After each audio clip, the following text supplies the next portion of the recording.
But what you're saying actually segues nicely into what my next question was going to be. What are you doing later, Alex? What are you doing later? And would you like a little tip?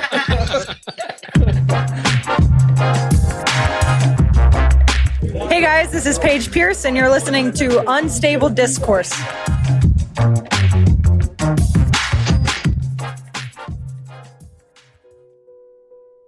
In these uncertain times, you need a certain podcast that's there for you. It's time for Unstable Discourse with Sean Callahan, Ryan Fancher, and Alex Seminary.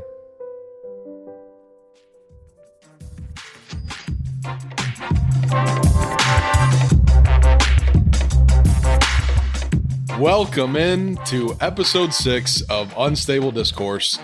It me, Alex Seminary of Disc Golf Chicago, here with the crew, Mr. Ryan Fancher of Unstable Disc Golf Gear. Hello. And Sean Callahan of Delwood Disc Golf. What up, y'all? We also have Jason Callahan of Bag of Tricks. Hey, everybody. Oh, that was special. And we have Amy Laskowski of Birdie Babes. Hey, girl, hey. Hey, girl, hey. It is the Hey Ladies episode. Hey ladies, get funky. We are going to get into the status of the ladies disc golf scene. We're going to talk about the evolution of that scene over time. We want to talk about what's been helping it to grow, what are some of the things that need to change, and whatever else we can get into about the ladies scene because it does not get enough coverage. So we're going to do this thing. Let's talk about the ladies, y'all. Let's talk about ladies. Can we talk about the elephant in the room? That's rude, but go ahead. No, I wasn't referring to you, Alex. What I was referring to is this is the first quarantine episode. has been rough on me, okay? This is the first episode that we've all worn our pants because there's a lady present and we wore pants. Oh, yeah. That's why we're recording. Well, normally we don't have to mention that because we're all Thanks, comfortable with guys. not wearing pants. So. Right. So I just say if I seem a little off my game, it's because I'm wearing pants tonight. Got it. Secret's out, and you're welcome, Amy. And they're shorts, not pants. Yeah, we weren't willing to go the Don't full... worry, they're coming off soon. We weren't willing to go the full... They do not have shirts on, though. For the record. But masks. We do have masks. Yeah. Before we get into the heart of the episode, there's an order to this thing, and it starts with Fired Up. Fired up. Sean Callahan, what are you fired up about? I am fired up about all of the people that have been going out and helping at the new course down the street. This has been a project that's been going on for a while now. It doesn't have a name, so I think everybody just knows it right now as the new course in Joliet. They've had a couple work days lately, and a bunch of people have been coming out, specifically the Circle One boys, and doing a bunch of work out there. So I'm fired up about that. It's really cool to see. I can't think of really a better way to get out and socially distance yourself while getting something done than the disc golf course. Yeah, Like, you don't have to exactly. be next to anyone. Mhm. Get out there and get Yeah, some we're stuff spread done. out. I mean, when I was there last Sunday, we were working on like 3 or 4 different holes, so we were all spread out. Perfect. and Yeah. It was awesome, getting a ton of work done. It's Mhm. been really cool to see. So, and we're getting together again this Sunday. Is there a name yet for this course? No, Oh, hell no. there's been a couple of names in the works, but no name right now. Oh, hell no. Who will have the final sort of call on that? Mr. Mark Grabavoy. He is the one that is spearheading that entire project. He was the connection that got us into the prison, doing Incarcerated, doing JPPL. He has taken that on as his first. He kind of went out the gates like swinging with his first course is gold level, like nuts, and he's killing it over there. Though I mean, it's insane. This course is going to be a gold course? It's going to be nuts. Nuts. Yeah. daughter. Okay. I didn't Yeah, know it's no that. joke. Yeah. Oh, hell no. I would be fired up about that too. I'm glad to hear about it. This is relatively new news to me. Yeah, it's been. I mean, it's been under wraps up until I feel like recently, just because they've been out there. Like they really. It's not been until now that they needed the help, because everything prior to this was like, okay, what can we do out here, and kind of figuring that out. All right, then I'm going to go next. I am fired up about kind of weird choice on my part this time, because last time we did an episode, I was fired up about a playlist, and I'm fired up about another playlist today. But this is one kind of cheating, I think. Yeah. I think it is cheating, but also I was there's just not a lot happening right now, man. It's hard. How turnt on a scale of 1 to 10 Yeah. does this? This is not about getting Is turned. it turned This for a different colored person? No. Okay. No, Got race does not enter into the Got it. equation this time. Yeah. Last time I was fired up about songs to get white people turned, and now I'm fired up about the Disc Golf Chicago 2020 Spring playlist. We usually put out a playlist for each season, and I actually put this out a month ago, but the weather just like ruined it. It was like there was no spring vibes until I feel like today. I was sitting in my backyard.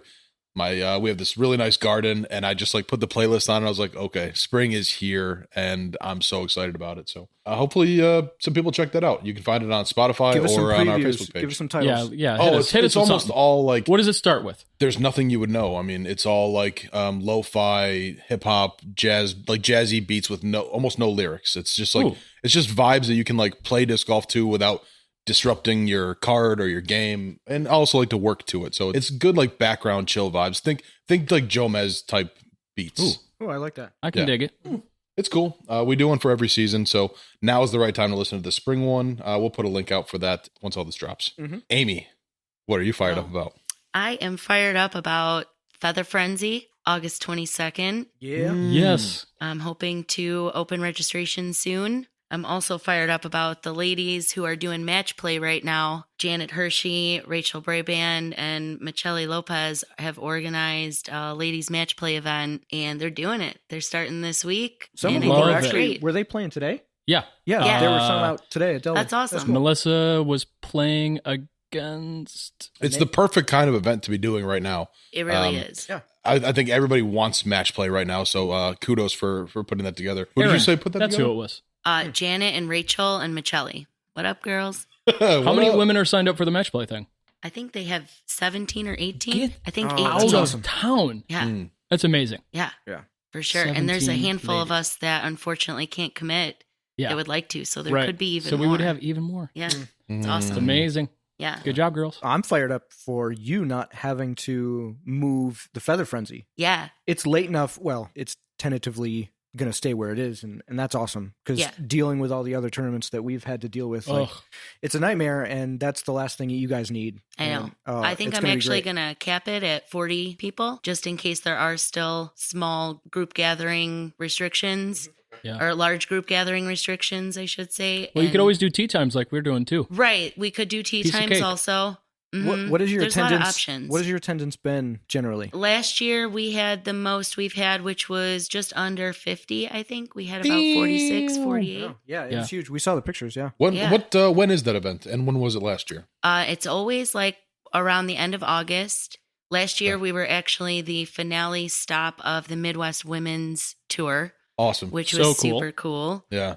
This year it's August 22nd. So same at the end of August. And like you said, it should be good because hopefully we'll be in the clear to be able to have everything. I think that's the event that I came out and spotted for last You year. did. Was You that the one? did. I do remember Man, that I've now. so See, you many- said you never met Alex You're before. right. I did. I Yeah. knew I've seen you around, but You were in tournament director mode, so you were just like, yeah, put that over there, know. and you go over here. And Get out of my face. yeah, there was a handful of guys Yeah. though that came to help out, which is awesome. We love having the spotters on the creeks here for the ladies.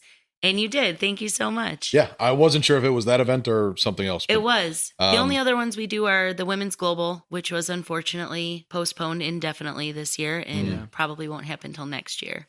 But that's Bummer. okay. I think Brad Cook was the reason we came out. He was like, "Hey, we need more girls in the club," and I was like, "Yeah, I know, but I don't know what to do about His it." name keeps coming up. I know Brad he's Cook. a sleeper. He's a cutie. Sleeper. I like Brad.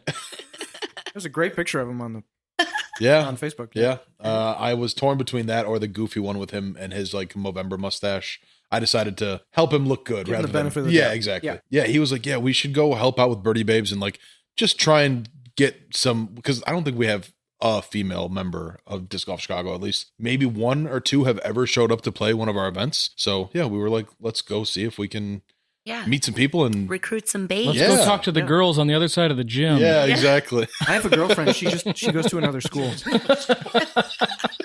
You wouldn't know her. She lives in Canada. Yeah, she was in Canada, the Niagara Falls area.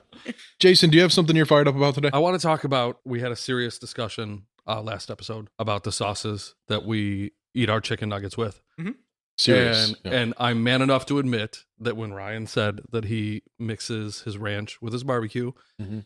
It was me that gagged on the podcast. It's Audibly. I audibly gagged. Audibly gagged. It's been 14 days. I've grown. I've matured.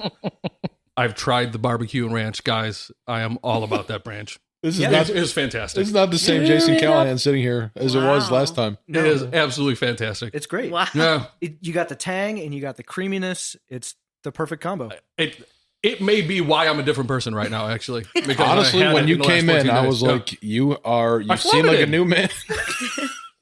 Changed man. I floated in this room, and it was because I'm all about that barbecue ranch. Well, you're welcome. Yeah, Well, so thank listeners, if you are inspired by Jason's comments and you want to try the barbecue and ranch combo, we would love to hear from you. What's your I want to opinion? see some pics. Do it. Yeah, of the pics barbecue ranch. and comments and Yeah. let us know. Are these guys crazy or are they onto something? I've had a few messages sent my way confirming That my it's awesome. love for the barbecue and ranch. You got to stir them up. Yep. I would even want to try the Stir it up. barbecue and blue cheese.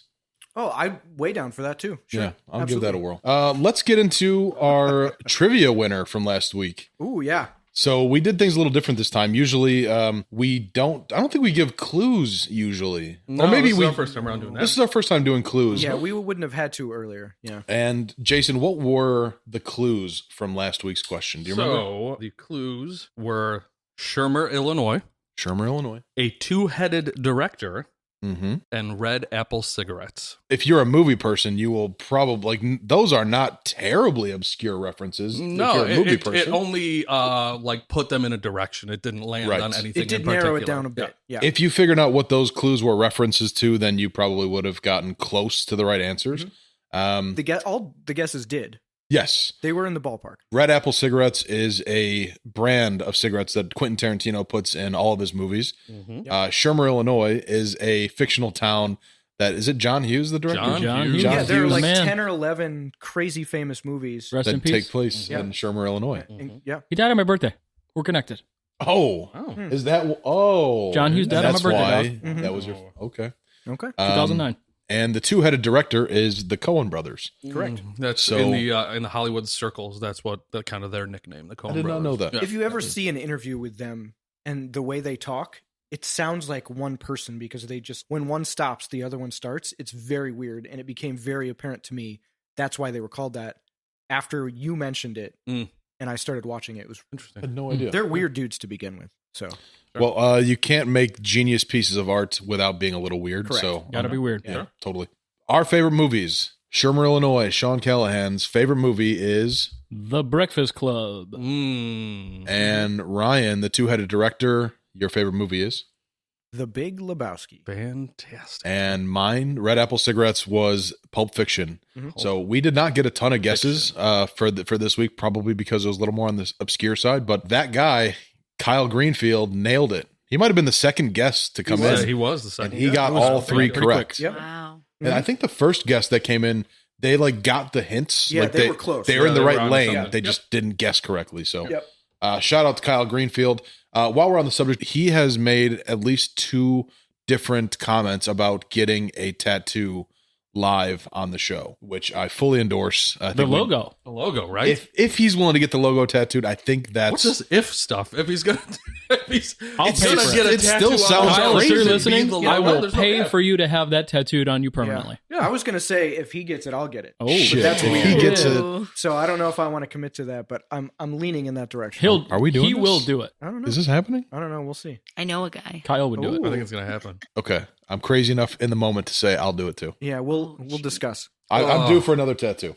Yeah, Ooh, we'll discuss. we need a trivia question about our tattoos at some point. Yeah, at some I point. did just get one. Absolutely will. Mhm. Awesome. So shout out to Kyle Greenfield. Thank you for participating. And you won a hat from Unstable Disc Golf We'll see. Gear. I don't know.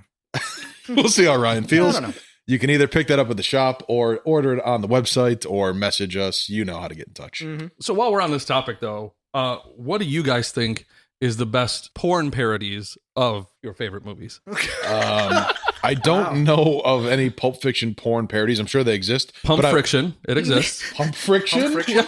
Oh Okay. my god! I got Is I got there one plans for tonight now. Breakfast Club? I don't know. I was hoping somebody else did. I know that Pulp Fiction's porn parody is called Pump Friction, and I was hoping that you guys Sorry. had loved your movie so Can I much say- that you can I say- researched this. Log jamming? Lo- From The Big Lebowski? Yes. Oh, that yeah, counts. fair enough. That counts. definitely counts. All right. He fixes her cable. The I, Breakfast Club? I've never looked it up. Fist? There's got to be something with fist, I would Probably imagine. Breakfast Club. Yeah. Right. Butt sex club. Oh, There you okay. go. Tone it down. Yeah. Tone you know it. what? This is a family-friendly No, show. this is a PG-13 Yeah, right. podcast. Pump friction is fine. Butt sex club, not so much. So I don't know any No. that are references to these movies specifically, but my favorite porn parody movie is called Indiana Jones. Oh my Oh, god. nice. That's good. Oh, That's Yeah, that's really decent. good job. That's good. There's one for The Office called The Orifice. I do remember seeing one that is a parody of Backdraft called Butt Draft. but Backdraft alone would I be know. fun. Yeah, that absolutely, would have yeah. worked. Trademark. That's Yeah. so Butt draft good. is a little easy. Yeah, that was right over the plate. It kills me to move on from this because I think we could. I wanted to ask Amy, what is your favorite movie? What fit it Question. in there? My favorite movie is You're welcome. Tommy Boy. Oh, yay! That's a great One answer. time Do you want to start a Tommy Boy podcast? Because Yeah, we can right now. I do. Forget all this disc golf stuff. Yep. One time we drove to Colorado and we forgot all of our VHS movies except for Tommy Boy. And we watched it for 18 hours straight. Oh, that's That was awesome. fantastic. Back to back. Quoted it the whole vacation. And yeah, I've just loved it ever since. This- Wait, back okay. to you had VHS. You could watch VHS in your. In our big conversion van, that we Awesome. would drive to with the- Colorado to go Was the skiing TV like twice in a the year. middle of the two front seats? On the Oh, little yeah, yeah. wooden stand. Yep. Yeah, That with was the VCR like built in. fantasy. Was it a Dodge Mark III? Was that what that was? Yeah, Right? Yeah. yeah. Our parents had the Probably. same van. Probably. With the pinstripe on the side? Yeah, we'd have like WWF wrestling matches in the back seat. Oh, yeah. Oh my god. That's Can we also talk about WWF right now? Yeah, I'm into it. Anything with this Favorite guy. wrestler Mm, of all time. of all time? Yeah, you get one pick. Oh, there's so many good ones. Probably Bret Hart. Oh, that's a okay. good one. You like the I fan had- favorites. Oh, OG. Yeah, I had a big crush I on him. like you know? the Hart Wow. Foundation as the tag team, but I think my Ah. favorite was Jake the Snake. Oh yeah, yeah. yeah. Mm-hmm. OG. Owen Hart when he became like the bad guy and DX was calling him Nugget all the time. That was like the golden era of wrestling for me as a kid. Yeah. But Stone Cold Steve Austin is the correct answer. Yeah. Sorry. I was into like late 90s wrestling for like 5 minutes. And Sting always seemed like the coolest guy. Yeah. So I can I'm see going that. Sting all day. Okay. Undertaker was Jason? cool too. Undertaker's always been cool. He's still wrestling well, today. It was when I was real little, so I'm like Hulk Hogan, Andre the Giant. Sure.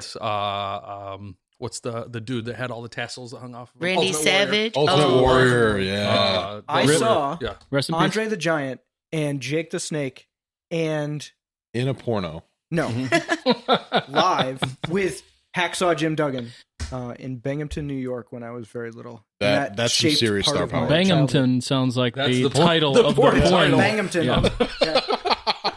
All right, Who we had got to the get this on Did somebody track. have a 2x4? Who had a Yeah, Hacksaw Jim Duggan. Okay, yeah, yeah, yeah, yeah, yeah. My dad bought me a foam 2x4 that I had forever.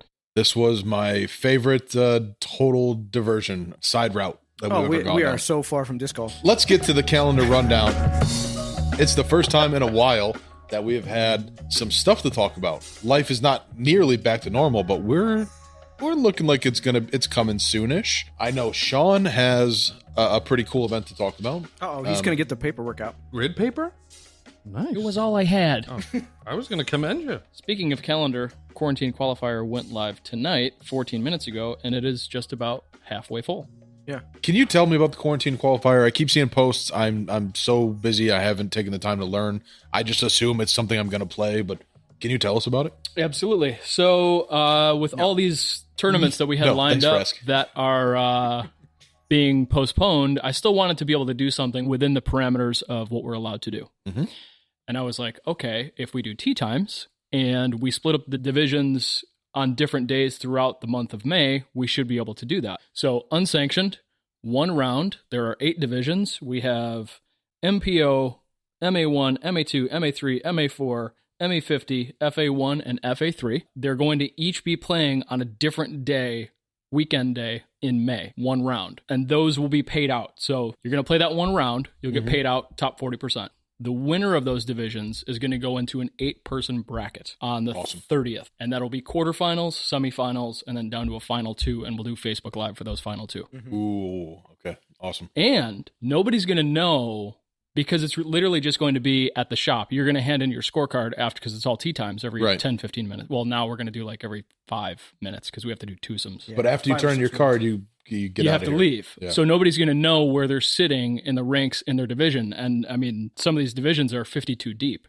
So there's quite a few people. So it's really going to be, okay, God so knows. at the end of the day, each time those divisions are complete, I'm going to do Facebook Live with the scoreboard, and I'll have the top paid out spots flipped over so you won't know until I flip them. Cool. That was Sheila's idea. It's awesome. We're doing That is it. a great idea. Yes. Sheila. So super stoked for Quarantine Qualifier. Like I said, it went live tonight, 15 minutes ago, and we are at 119 people signed up so far. So I bet that it'll be full by the time this airs. I would imagine so. But hopefully it's not by the time you hear this. I mean, go see. You might be able to still get in. Yeah, that's true. Quarantine Qualifier. We've got many days for this event. Hopefully everybody that signed up tonight realizes that they are attending this event on a very specific day. So on May 9th, Saturday, we've got MA50 and MA4 playing the Quarantine Qualifier. Next day, Sunday, May 10th, we've got MPO. The following Saturday, May 16th, we've got MA3. Sunday, May 17th, we've got MA2. Following Saturday after that, on May 23rd, we've got MA1. And on Sunday, May 24th, we have FA1 and FA3. Stoked for this event. Yeah. So much fun. Is there anything else that we know of that's happening for sure? We've got Fraction Run Cup 2 that is happening on Sunday, June 7th. We've got Unstable Open? Unstable Open on the 13th. On the 13th, Yep. 6 days later. Mm-hmm. What else we got in June? Besides Fraction Run Cup and Unstable Open, that's all we have. That's all. Okay. Oh, really? Well, Okay. yeah. There we go. Cool. Okay. Let's move along. Well, that's it then.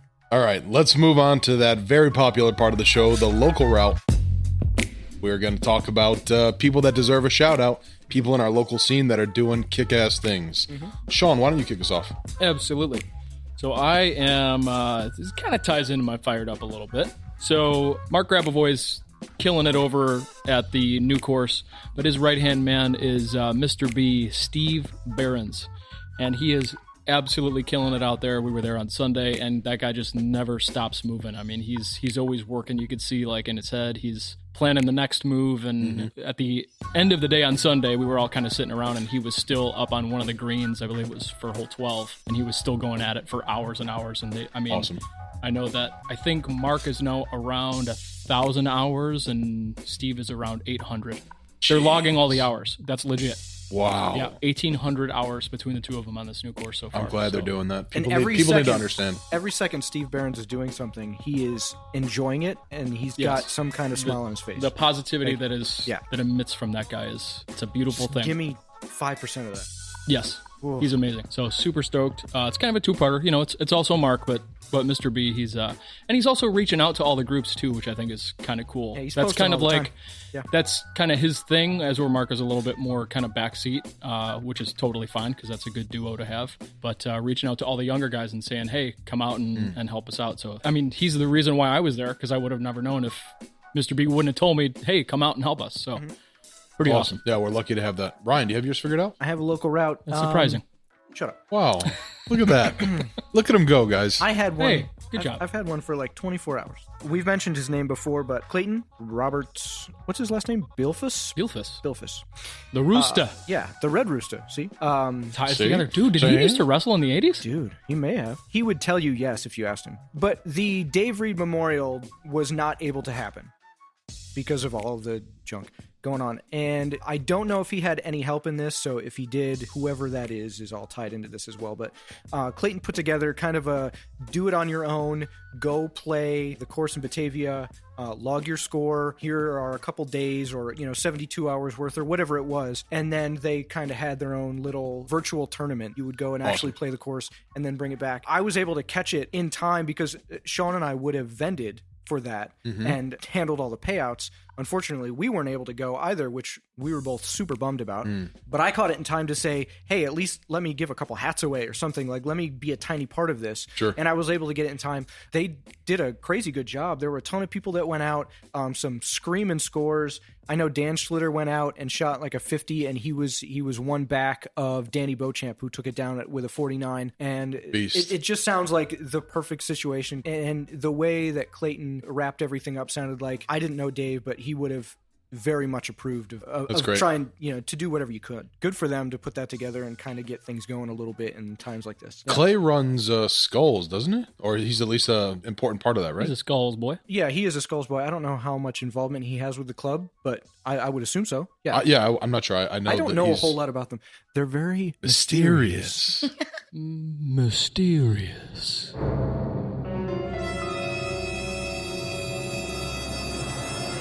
Every time I think of Skulls, I want to think of the Goonies. I don't know why. I think of that Josh Jackson movie, which also that it's like a very mysterious organization. But also the fact that they call themselves the Skulls Brotherhood, that adds like a a cool like factor. Illuminati factor. Yeah, exactly, Yeah. exactly. Ooh, I'm going to start thinking in a different direction for sure. Well, that's a great shout. Yeah, they did a great job. I've got mine, but I'm going to put you ahead of me, Amy. Okay. Who do you have for local route? My local route is Casey Glade. Casey Glade. Casey's awesome. She's a local pro. She's on Team Delwood, right, Sean? Yes, ma'am. And she is a badass nurse on the front lines of everything happening. Hell yeah. Yes, she is. Her unit and floor is the COVID unit at Morris Hospital. Wow. And she's also stepping up to help with leagues and be my assistant tournament director for Feather Frenzy this year. Yes. That is a lot of awesome stuff. Yeah. Dream team. Well, on that note, we should say shout out to all the healthcare professionals. I think we did that last episode. And Absolutely. that can never be said enough right now. And all the essential workers, but, especially the healthcare people. That's a great shout. Mine is to Sheila Callahan. Hey, that's my wife. That's your girl, man. What you say about her? What'd you say about my wife? There's two people in this room that care a lot about that woman. I just have always thought Sheila was badass, like holding down the shop and like super friendly, and also like I don't know, there's an aura of like I just want to be in Sheila's good graces. I just think she's Me too. Let me know how to do that. But I just learned from you the other day that Sheila was like an OG Birdie Babe, one of the original 4. Yeah. It's crazy to we'll get into this more a little bit in just a minute, but I didn't realize that it started like that. Like it's just 4 of us and it grew to what it is now. And then I was like, Sheila was one of them? God, she's badass. Yes, she is. Sheila's awesome. And she also helped us with our Disc Golf Chicago Invitational last year. She was kind of running the shop while we did that, helped with payouts and everything. And we had some crazy weather during that. So all the help that we got was super necessary. So yeah, every time Sheila actually goes out and plays, I kind of go home and say to my wife, but Sheila played disc golf today. Because, like I'm trying to get my wife to come out and play disc golf. And yeah, I know that struggle. I bet we're going to talk about that too in a minute. But I have had so many conversations with Liz like that. Actually, I had a little campaign going at one point where every time I saw a couple on the course, I would go up to them and just like, hey, can I take a picture of you guys? And then at one point I was like, look, honey, look at all the couples. And she was like, why are you doing this? Well, then let's get to the meat and potatoes of the episode. It is, hey, ladies. We're going to talk about the evolution of the scene. What's the status today? What's helping it grow? What needs to change? And maybe uncover some of the differences between the men's scene and the ladies' scene, because there are a few of those. And yeah, Amy, this is going to be your area of expertise. So I am not an expert. well, I think you're an expert being a lady. She is a lady. I am a lady. Yeah. She's a lady. Oh, she's a lady. And you help I have organize lady experience. players. I'll do my best. So to get this going, I think a good place to start would be, how long have you been playing for? When did you first get into disc golf? Oh, so Take us back. I learned how to Way play back, disc back, golf back. in 2006, I believe. 2005. That was the date that you posted a video. You had like a grocery Those bag, pictures. and you were at Mokina. And I looked Oh, at the yeah. date, and I was like, 06? That was my purse. by the way. You were using a grocery bag as a purse? No, it wasn't a grocery bag. It was just like a big hippie purse. Oh, Wait, even better. you were using a Whatever purse it was. for a disc golf bag? Boom roasted. Yeah, it's cool. Okay, so I was also in a skirt and flip-flops. Yes, that photo. all yeah. the right apparel. Yeah, so that's when I Ready to go. started. How did you get into it? Like what even brought it to your field of awareness? Well, I've always been an athlete. I played soccer. I played a little bit of water polo in high school. Whoa. Damn, deep end or what? It had to be the deep end. Well, how the horses You got it because you switch, right? Well, okay. Water so polo. Some schools had a deep end, like Yeah. Lincoln Way, where I went to school, because they have more money. But there was other schools that we would go to. They did not have a deep end, but you had to tread water in like 3 and 4 foot water. So your knees are like in your chest trying to, What? it was very So you difficult. couldn't That's like very go weird. off the bottom of the No. pool. The ref would Did- call you. I learned spent a something lot new. of time in the penalty box in water polo, though. Did you? Yeah. Awesome. Hell Pretty yeah. much just did it to stay in shape, like during soccer season in high school, because I did not play soccer in high school my junior and senior year. Hmm. I did water polo instead. So disc golf comes out of So disc golf came from a good buddy of mine, Brian Marcotte. Do any of you know Brian? No? I know that name. You probably do, Sean. I probably know him. Yeah, he's friends with like a lot of the Trinity guys. He was real good friends with Al. Anyways, Brian taught me how to play disc golf at Haynes Park in New Lenox Haynes back in the Yes. day. And I remember him telling me, you should play tournaments. You can throw pretty far for a girl. And I was like, nah, it's just not my Mhm, thing. I'm just here to hang out and have a good time. So he taught me how to play, played casually for a year or so. And then my now husband and I moved to Chicago for almost 5 years. Mhm. Didn't play hardly at all because there's no disc golf in the city. Tell me about it. We tried to play that course at IIT once. You guys Oh. ever played that? I've lived in Chicago now since 2013. I've still never played that course because I've heard Don't it's just bother. disappointing. Yeah, we tried to Um, play it. Played like 1 or 2 holes, people everywhere, Yeah. middle of campus, sidewalks everywhere. You just can't do it. Sounds like It is the Delaware. reason Disc Golf Chicago started is because I was sick of like, one, I have to drive to the suburbs to go play, which fine, I'll do that. But if I show up and I don't have someone to play with, like I don't want to just go up and play solo rounds. So Yeah, I was like, I'll make people come play with me. yeah. So we used to play ultimate all Nobody the wants time to in the play city with me. because we couldn't disc golf. But all of my friends love frisbees, so we played ultimate at Humboldt Park almost every Awesome. weekend. And then when we moved back out here, I had a baby. Moved back out to the suburbs. Gabby is my husband's cousin's wife, and Gabby was wanting to start a women's disc golf. I didn't club. realize there was that connection. I thought you guys Yeah. were just good friends. No, it's family yeah. connection. Got it. Cool. Tommy So- is cousins with your husband. Tommy Cool. and Richie are cousins. Cool. Yeah. You're gonna have to drop Like the it's their Zelda fathers thing or again. one mother. new area Or of the map. who's the relation Yeah. with their parents? So Let's build this Tommy's tree. mom is Richie's dad's sister, Bingo. and their New whole area of the map. family plays The disc map is golf. expanded. We played disc golf as a family once with all the cousins. There was almost 30 of us. You can have a family And tournament. there was That's amazing. 3 generations Wow. of people playing disc golf together. It's amazing. So you move back to the burbs. So anyways, moved back to the suburbs, looking for something to do. I'm a stay-home mom now. I need to do something for myself. And I was like, I play some disc golf. I'll help Gabby and support Gabby in what she's trying to do and show up and give me a little me time. And I did. And it's just evolved from that. I've dove in head first, running tournaments and running leagues, and I love it. I have the time for it. I'm still a stay-home mom. I'm very lucky to be able to do that. For sure. And yeah, I love throwing a good party. So I got into the tournament stuff. So you and got it's right so into the fun. event organizing side of it because Yeah. you just like you enjoy putting things together. Yeah. I was So- like, I can do this. What was your first tournament that you helped put together? So the first tournament I helped put together was Frenzy. 3 years ago was our first tournament. Oh wow, okay. Was it 3? So Birdie Babes Yeah. existed Yeah. for a couple of years before their first like event. Yeah. So Gotcha. Gabby started it in the fall of 2014. Wow. I jumped in Already. Wow, like that's the so cool. spring of the next year of 2015. And then the next year, we decided, let's do a tournament and see what happens. And it was great. Everyone loved it. Do you It remember was what so the much turnout was fun. like to that first event? The first event was, It was in the 30s. It was I at think Trindle, it was right? about 30s. It was Yeah. at Trinity. Yeah. Mhm. Mhm. You know, the funny thing about it, we had a lot of women from out of state come, and we still Oh, wow. do. I'd say it's almost 50-50. The No girls kidding. that sign up for our tournament are half from Wisconsin, Michigan, Indiana.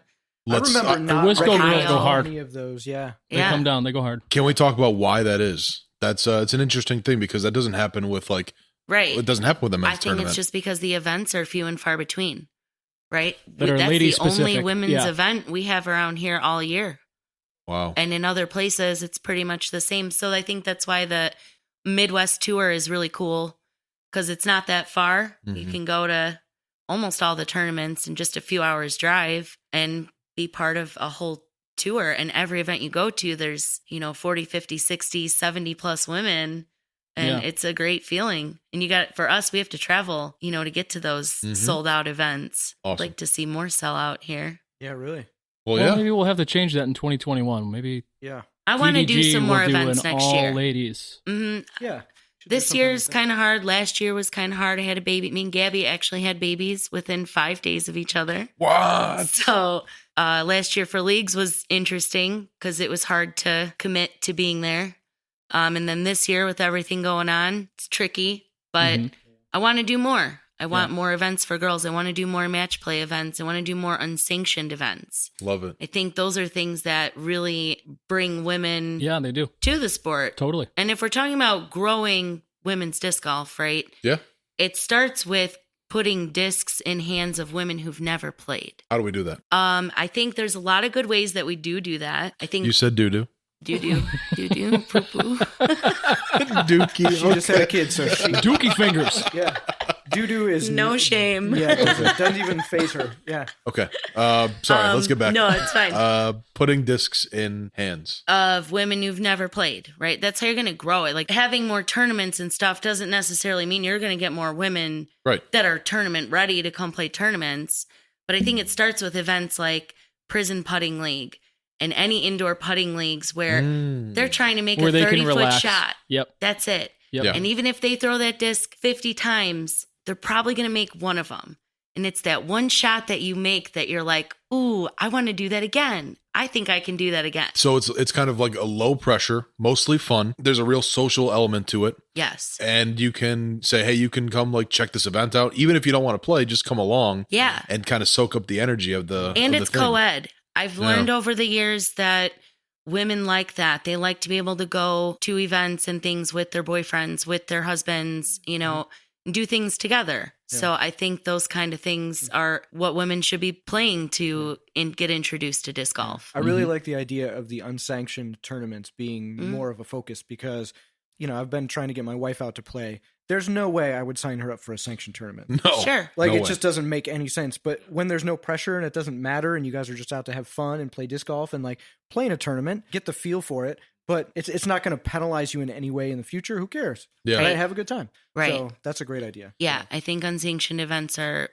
a big way to grow The women's putting golf. league seems like the best, like the softest in. I agree. It's purely fun. There is an opportunity to like get the thrill of competing, hmm but it's not the focus. It's like, especially the JPPL, because the atmosphere of that is like, We're Yeah. jamming over there. It's a party. yeah, it's Yeah. a We're just having party. a good time. Exactly. Yeah. Yeah. Well, compared to men's disc golf, how competitive do women take this? Because I know when you're playing men's tournaments, it gets intense. Sure. I feel like women's events are so much more relaxed. They're still competitive, but it's more about the event and the experience. I think there's a lot more camaraderie with the women. Yeah. Yeah. And, Yeah. I was thinking about this in one of your other episodes when you guys were talking about the men's leagues being like gangs. Yeah. I like that. But you know what?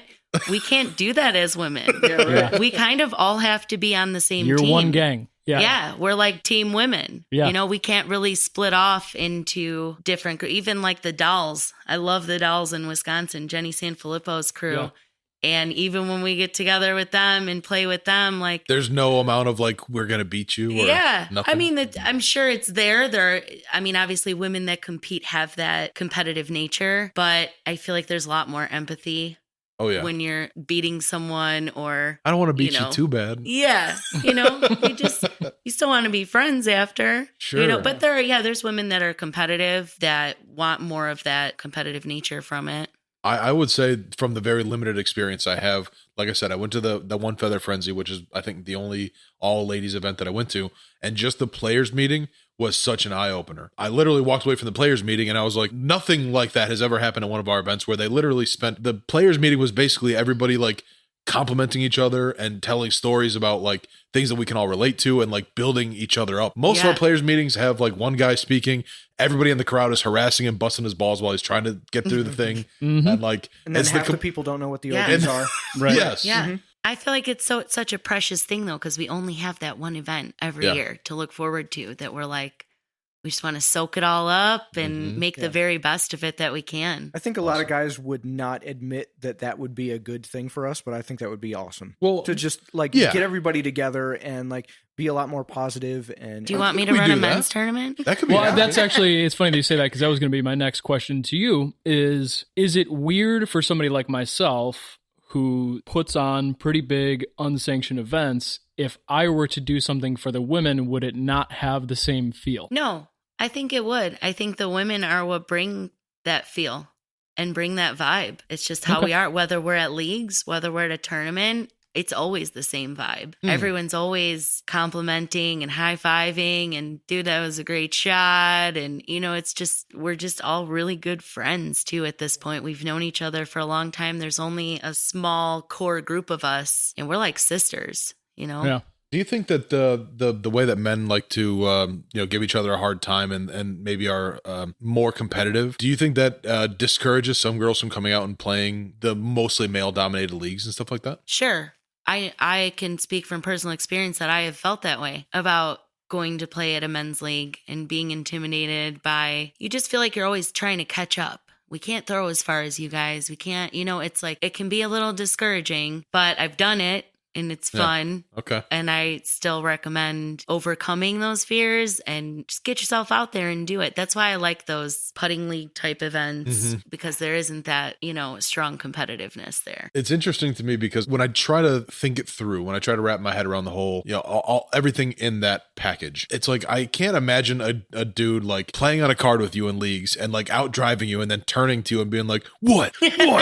Like, that's never going to happen. Wouldn't. The guys but aren't like that. Even when it's not that overt, like it doesn't have to be that overt, and that vibe can still be there. That's like, I get that vibe from playing on cards in leagues where you're like, all right, bud, that was a good shot.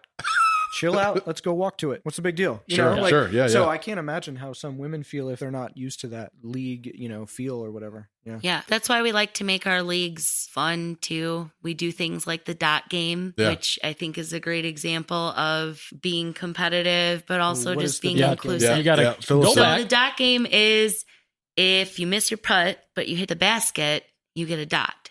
So whoever has the most dots at the end of your round on your card gets a dot prize. And we have a dot prize bin. Ladies love the prizes.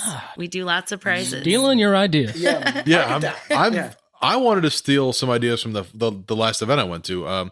I noticed with the CTP flags, they were like, it wasn't just an orange flag. They were butterflies. They were butterflies. And I was like, if we had flags that had like something to do with the theme of the event, that's just a cool, as far as event hosting goes, that's such a ladies touch, but it takes the event to another level. It does. Absolutely. It adds a lot of flair. Yeah.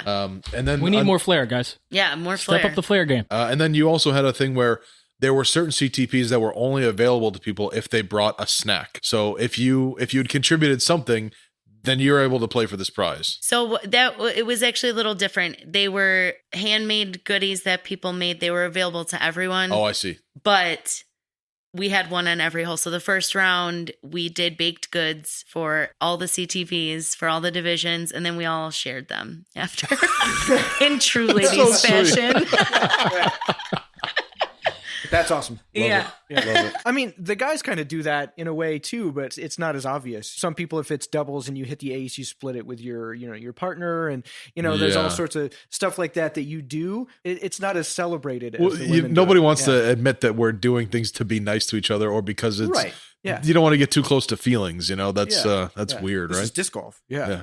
I have another question that's, let's say in the 5 years that you've been playing since you came back and like you've been consistently involved for 5 years now. Can you point your finger to anything that's like, well, things have changed since then? Or like, are there any noticeable changes that you have felt? Yeah, I think there's a lot of change. I think there's been a lot of women in and out of Birdie Babes. We lose women to having babies, to moving out of state. it's hard to keep the same crew of people around. And that's probably like our biggest change is the group of people that we have is constantly changing. As far as like other things that have changed, I mean, you guys do such a good job of like including women's divisions in your tournaments. And I don't know if that was always the case. I feel like that was kind of fought for as more women became. Yeah, I mean, it's like a chicken or the egg competitive. type of thing. More ladies started to come out. Yeah. So, Right. we needed to have those spots for the women who were like, hey, we want to compete. Supply So, and demand. Yeah, exactly. Yeah. I was going to say, I don't think it was anything to do with providing those as it was a requirement because there were so many ladies Yeah, showing requesting up. it Like, and oh, wanting you have it. to have this division, yeah. See, I was thinking about having a sort of representative like, Paige Pierce and having some of these like pros that are just getting so big. And like, I don't know if it was that prevalent 5 years ago. You know? We're still, I feel like, voicing for more FPO coverage and events and things like that. Do you think people like Paige Pierce and, Katrina Allen and all those top pros, do they play a very large role in the local scene? Because I feel like a lot of the women may not pay much attention to that. I agree. I don't think everyone's into that, but I think it's something cool to get into. I think it's another reason to be into disc golf is you can be fans of these really cool top pros who Right.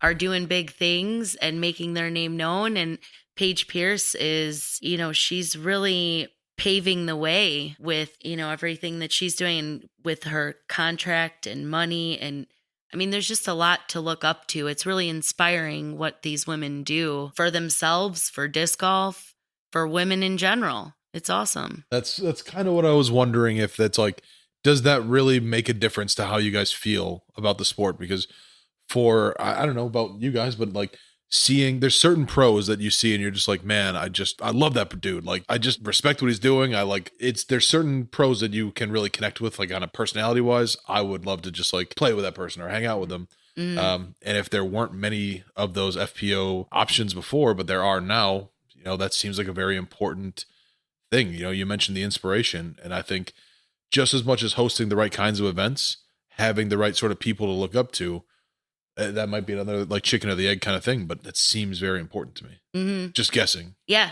for sure. It is important. And I think it's also individual. Like, I am into that stuff. I like watching the pro coverage. I like watching all their little in the bag video, all that stuff. I like to nerd out about all, but not everybody's that deep into disc golf. I don't think it's the thing that gets you into it. I think it's the thing that keeps you into it. Right.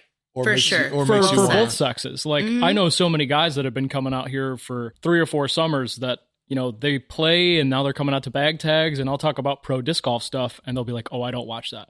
I don't know what that's about. Sure. So it's not really just the ladies. I think it happens for the guys too, but it's a thing that kind of draws you in, like you were saying, that kind of keeps you coming back. Yeah. And it's cool. Like, we went to Worlds last year and it was cool to go down there and see all these pros. Watch them throw in person is unbelievable. They just make it look so easy. It's very effortless. And like they're having so much fun. Yeah. Yeah. They are. Which How could you not? They're playing disc golf.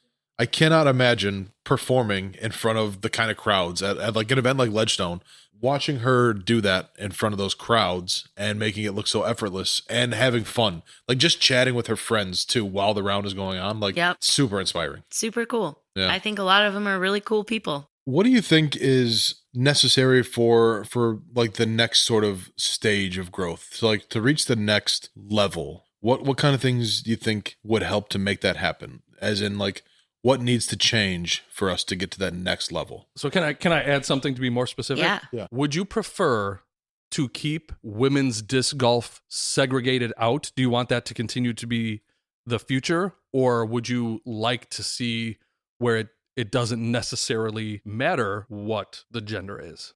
I think both. I think I would like to see women's disc golf be able to stand on their own without needing men's events to sell out and things like that. Like if you prefer to keep all women's events separate and have them just be women's events, or have gender not even like play a role in who you are as a disc golfer. Yeah. Just women and men playing together, cats and dogs, hysterical. Yeah, because there were some pro tour events where mass hysteria. Mass hysteria, thank you. Yeah. Trying to find the Ghostbusters. Yeah, there were some Pro Tour events where men's and women's divisions were coupled together. Like it was just an open division. And I know Paige Pierce had to play with the men, and she held her own pretty well. But there were a lot USDGC. there was a lot of controversy over that situation because there wasn't a women's division offered. It was just a mixed division. There was no men's and women's. It was just open. I think that's great. I personally like to encourage people to play above their skill level, especially in tournaments. I think you can learn a lot from playing with men and playing in events like that. But like I said, I think it would be great to see women's events stand on their own and sell out, but we just don't have that right now. We don't have enough of those events. It's nice to be able to sign up for men's tournaments and be on a field with a sold out tournament. So to get that evolution where women's events stand up on their own and they draw that kind of like that attention, that attraction to more players. We talked about this a little bit outside. I'll share my idea and you expand on it. In my eyes, or in my mind, getting more kids involved, that's good for everybody, like men and women. Yep. But I think getting younger girls to start playing, starting from that younger age, that's how you'll see more competitive girls playing, at that level where they want to be in more events. Absolutely. Or either expand on that, or like, is there another idea that you think would help women's events stand on their own more so, like getting to that next level? Yeah, I mean, it's all about the growth. It's all about getting discs in hands of women that have never played. That's true growth of the sport. It's not just, we want more women's events and tournaments. We need women to play these events. So we need women to get on the course and play these other things and just learn how to play disc golf, teaching the kids how to play disc golf. Then they're going to see, these events and they're going to want to play them. And it's how it's going to grow, is getting the kids involved too. So it sounds like the biggest things in our group consensus is more unsanctioned fun events that are sort of inviting, less competitive. That will help make more of an intro, help introduce more people. And then I think in general, not just women's, but overall, but especially for the women, I think. I guess for anybody who is interested, crowd, like Scott Rangel's putting that league together with the kids too. Like we've got to get that in there. Yeah. I think too, devil's advocate to Jason's question and Amy's response is there are only so many spots for a tournament. I mean, I've been kind of put in a position where I've had to steal spots from MA4 to accommodate the ladies divisions. So from a TD perspective, it's kind of tough. Like I'd almost like to see more women compete so I could go, okay, let's do a completely separate women's day or a women's event for sure alongside of these, because as women's disc golf is growing, disc golf period is growing. So we have more guys that are like, hey, I want the MA4 spots where I'm only allocated 8 spots for women altogether, where I've already stole 4 spots from MA4 or MA50 or whatever division it is. It's easier to run an all women's event than it is to say, let's get 50 women and 200 guys and make that happen. It's difficult to do. For sure. Unless you're doing like an unsanctioned thing. But yeah, I think that actually ties into a point I wanted to talk about like what needs to change. I think that relationships with other park districts needs to change to accommodate women's events. Shorewood, for example, right. As we know, I've tried to have an event at Shorewood for the last 4 years. Yeah. It's been very difficult. Round Barn is another great example. Round Barn is just like consistently all I hear is that the park district has not been supported. We need to talk to the people over in Manhattan. We do. And it's great that we have leverage like Delwood to show them a contract like, hey, we can pay $150 and have a tournament at the number 5 disc golf course in the entire world. Yeah. Right. And Round Barn wants to charge us $750. Yeah. It's kind of a joke. Yeah, they don't understand. I've emailed back and forth with Shorewood too many times. At this point, it's like, I'm ready to go into their park district office, set up a meeting and speak with someone face to face. Like, hey, how can we do this to work together so that we can have these events here? Because I want to have those courses more available for women's events because they're so lady friendly. For it. Yeah. And I think it would be a lot less discouraging to play a tournament at Shorewood or Round Barn versus Trinity or Delwood, or you know what I mean? Oh my God, that's such a good idea. Yeah. I almost want to take a clip from this episode where we're talking about it, how the people feel about it, and just like these are the conversations that are being had. Courses that have much more to offer are being much more accommodating, and courses that people would like to come play here, and we could do cool things for this course and for this park, but everybody feels like we're stuck. At this point, Round Barn is a marginal course in most people's eyes. But so many people want to do cool things there. Why would you pay that much money to be at that course if it's going to be that difficult? Yeah. I'd much rather be here. Yeah. Aw. So yeah, I love the idea of having a clip and just like emailing it. Like, I would like to have a meeting with you. This is what we're talking about. Yeah. I literally sent Shorewood Park District a copy of the contract from Delwood. This is what we sign with them. This is a cheat sheet for you. Right. Do this, make this. What did they say? Let's do it. They never responded. Ooh, well, you and I went back and forth with them many times, and most of the time the response I would get via phone or email is, let me talk to my team and I'll get back to you. Sure. And Circle back. They wouldn't get back. Yeah. It's tough because some of those people have been in those positions for forever, and you're trying to break through the noise. Like you're just noise to them. Right. They're not really appreciating the nuance of it's what. easier to. Well, ignore and that's the it. thing too. How many people are knocking on their door like me? Probably not that many. To Right. them, it's maybe not enough demand to take action on what needs to be done to have events there. And I think that the term, the expression is breaking through the noise. And I think I would have thought that sending the Delwood contract would help break through that noise a little bit. But if that's not doing it, next level, here's what people are talking about. Yeah. However, I don't know how many listeners we have at this point, but I mean, it's a lot. It's like a dozen or so at least, I think. It's like it's in the hundreds. I mean, it's Joe Moore. Joe Moore later that day. Yeah. He's good for a couple listens. Yeah. But yeah, just to show like this is the voice of this community at the moment, and this is the sentiment. Like, yeah, and honestly, they could even just drive by here on a nice day and see the community out playing here. I mean, when I got here today, it was packed. Right. Packed. People are here all the time.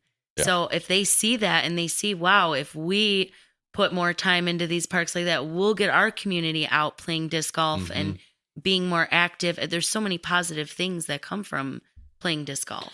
I would like to be a part of the mission break through the noise with Round Barn and Shorewood. Let's do it, man. Yeah, let's work on I'm it. We already into are. it. It's happening. It's already. Okay. It's already. Well, if Sean's on it, then it's good. It's in the best hands. Yeah. That's you can awesome. have. You had another point about the kinds of discs that are available. That Yeah. that would be So helpful. there's certain discs that ladies, I feel, should be throwing. Latitude 64 makes an easy to use line of discs, very lady friendly, lighter weights, which is hard to find. I don't know if a lot of girls know this, but even though if Sean doesn't carry them all in the store, he'll order you anything that you want. He just needs to know. He just needs to know you want it. Yeah, yeah. But Just he's hit got me up. sapphires in here. What else Got you a got? bunch of Sean? You good got ladies. diamonds. I've got Jades. diamonds. I Jades. always I get throw like all the jades. slower speed fairway drivers. I always get them in lighter weights for the girls. They're all here. Yeah, and I 150s think and that 160s. educating girls on what they need to throw will make a big difference in their game too. I see a lot of girls throwing their boyfriends, Max weight. 175 Nuke gram. OSs Yeah, and- like just That not was part of my just, beef. Like it's the same situation. Like you're throwing the wrong discs, and that's going to discourage you. Yeah. Right away. Hey, ladies, It's hard to don't date recover a from guy that gives you a Firebird. Let's just right off the bat. Or that drives one. He's either a dummy or a jerk, Totally. and both are not good. Right. But yeah, those discs are a huge part of helping to grow women's disc golf. They're available, they're out there, and they're easy to use, just like they say. Getting discs in the hands and getting the right discs in the hands is a big part of it. So it sounds like, just to wrap up the major points of what's it going to take to help things change, more fun, social, low pressure events, getting the right discs in their hands, helping to get more kids involved. I mean, did we hit all the points? Is there more stuff that that are important that we're not getting to? No, I think that's the main gist of it. It's definitely got my wheels spinning on how I can incorporate more with the ladies, even all the way down to bag tags. Like with bag tags, I've never really done a ladies division, and I think I need to.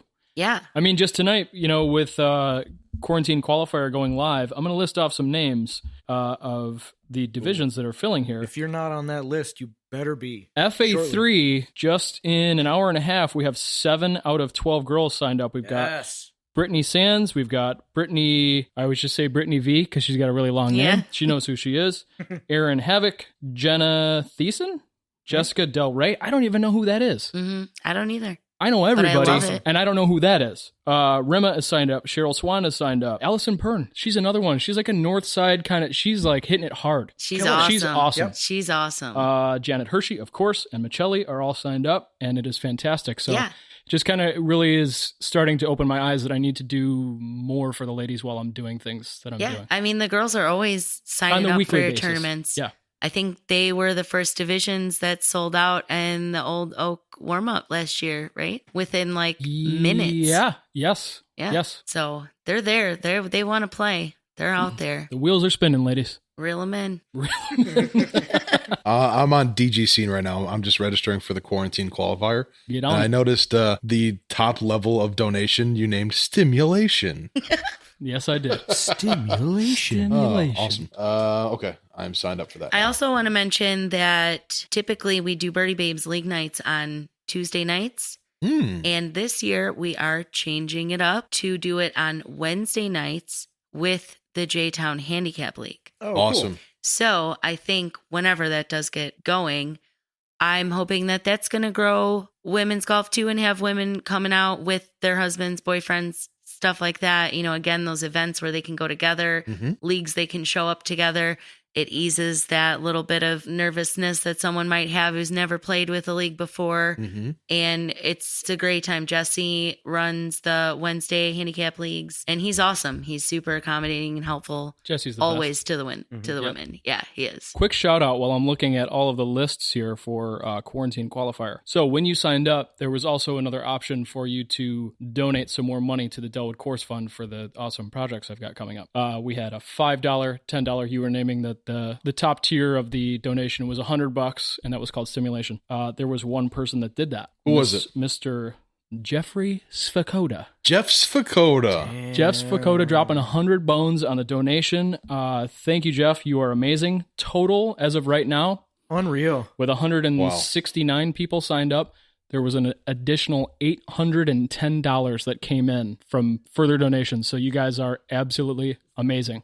Thank you so much. This community, man. Unreal. Yeah. Like speechless. That's Jeff, that's unbelievable. incredible. Yeah. You guys are amazing. Obviously, we enjoy doing the things that we do for the love of it, but knowing that you guys, the audience, and the players out here, you care so much as well, and it puts all the wind in our sails. So That's right. Thank you. This guys. is why I do the things that I do, and we all do the things we do. I think we've covered about as much as we can cover today, which takes us to a transition. It's time for the mailbag. Mailbag. Mail time. Mail time. Jason, take us away. Hey, all right. Since I drink and podcast, I'm going to start with this question that was submitted by Garrett Vermont. He wants to know, drinking while disking, okay or nah? I'll give my 2 cents first. I think during league play, well, I guess you can't do it during a tournament, right? Correct. If it's sanctioned, you just can't do it. If it's leagues and it's laid back, yes, totally fine. Of course, do it responsibly. I think we've talked about it once before on the show where Yeah, I mean, that's people the have obvious gotten- answer, but yeah. people have gotten sloppy, and that Yeah. ruins Yeah. the vibe. I was talking with Sean about this earlier. There is a moment where when you need to have a few beers before you think you can play to the level that you need to, that's a problem. That's an issue. But if you just want to have a few, there's also some guys that carry more beer than they do discs, and I think that's a problem. Like by the end of the round, if you're stumbling home, like you need to reevaluate your life situation and not just disc golf. But if it's just a few casual beers, I think that's fine. Agreed. Yeah. I'm okay with a couple of Yeah. casual Yeah. brewskis. Yeah. Nothing wrong Yeah, with that. I have a couple of friends who Yeah. will Ladies feel have the same like way? I agree. Yeah. Yeah. as long as you're not becoming obnoxious. Then That's what we do to Just unwind. drink Like, responsibly. yeah, exactly. Always drink responsibly. I feel like I've heard that before. All right, this next question comes to us from Max Lopez. He wants to know, what are the nicest discs you've ever lost and or found? I answered this question on Facebook. Max is one of my oldest friends, by the way. I've known Max and I met when we were camp counselors. So I've known Max since I was like 16. Was he a Barbie girl? No, Counselor? we actually never were in the same cabin as counselors. Bummer. He always ran his own Right. show. But I'm going to give the same answer I did on Facebook. Please. when Pam Grier came to Pam Grier of like Jackie Brown and like the Pam movies. Grier? Yeah, Pam Grier. All right. She had an autobiography came out, and I went to the book signing, and I got her to sign my DVD copy of Jackie Brown, which was like, I mean, she's kind of a C-list celebrity, but it was still pretty cool because I love that movie, and she touched my shoulder, so that was really cool. Never wash your shoulder. Yeah. Never, and I will never. It's got COVID on it now. But yeah, I put that DVD in my laptop on a road trip at one point, and then that disc never came back to me. I was not following your train of thought whatsoever. I was like, when does this become disc golf related? It was a DVD. It was never disc golf related. Oh my God. DVD disc. DVD disc. Yeah. Good Lord. It had Pam's signature on it, and it was a cool movie, and that's gone forever now. Damn. Bummer. I don't think I have any actual discs that I'm like, aside from the one that like kept coming back to me I talked about last week. Yeah. That KC Pro Eagle. Yeah. I don't generally get that attached to discs. No. Even if I have a disc that it's like, I cannot play around without that disc. If I end up losing it, I'm like, I'll get a new one. Yeah. I just never get that attached. There was one that I had that had a cool die on it that never had I turned it over, gotten a hold of it in the right way. And that one time I did, I think it was hole 8 at Jericho, where the lake is on your left and it sailed right into the water, and I never got that one back. It wasn't really a special disc. It was just a disc that I remember that I would have liked back. Yeah. I don't really have any crazy discs Yeah, that mine's I've the lost or same. found. Yeah. Standing Rocks. I had a really cool die that I had done. Lost it. Never saw it again. I'm not the kind of guy that ever spends money on like. I see people bidding for like, I bought this disc for $50 or $100, and I'm like, Nah. why? Yeah. I did that. What disc was Yeah, I've done that a few times. I don't even want to talk about it. Now you have to talk late. about It wasn't a No, copy you of Jackie Brown signed by Pam Grier, was it? No, it Oh my was God. it was I think it was a 4-time JK Pro Valkyrie, Ooh. and Leanne actually lost it. Oh. Kind of. It was both of our faults. We threw each other's bags in the soccer field at Ole and must have miscounted when we threw them. And it had to be the 4-time. It had to be the 4. So it was a disc that you spent some good money on. I spent like $50 on it, I think. 40, See, $50 that's bucks. if I spent that much But money I on a fucking disc, I would threw hate it. to Like throw I it. didn't just buy it and Right. like I threw it, you know. Oh, I also lost a die that I did that I loved on a diamond at Shanahan. Never got it What was back. the die?